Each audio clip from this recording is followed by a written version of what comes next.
सांगली जिल्ह्यात महिला सबलीकरणासाठी नवीन प्रयोग। मुलींच्या स्वसंरक्षणासाठी जून महिन्यापासून महाविद्यालय आणि शाळांमध्ये लाठ्या काठ्यांचं प्रशिक्षण देणार। शिक्षण मंत्री चंद्रकांत पाटील यांची घोषणा। अमरावतीमध्ये जागतिक महिला दिनानिमित्त जिल्हा परिषदेचा वैदर्भी महोत्सव पार पडला। पालकमंत्री चंद्रशेखर बावनकुळे यांच्या हस्ते या महोत्सवाचं उद्घाटन करण्यात आलं।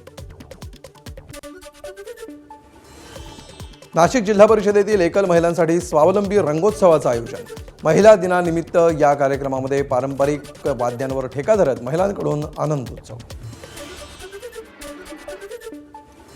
विदर्भ तापला। अकोला, अमरावती आणि वर्ध्यामध्ये तापमानाचा पारा 40 अंशांच्या वर।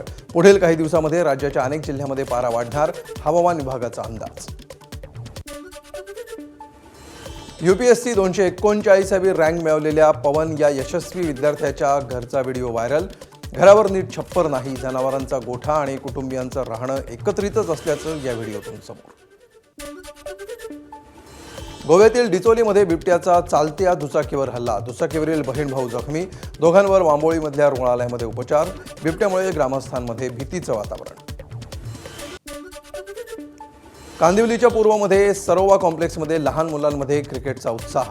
भारत T20 वर्ल्ड कप जिंकण्यासाठी बच्चे कंपनीचाही उत्साह शिगेला।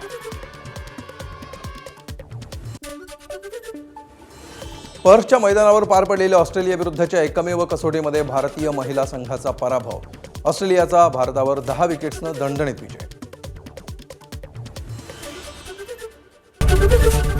एबीपी माझा, उघडा डोळे बघा नीट।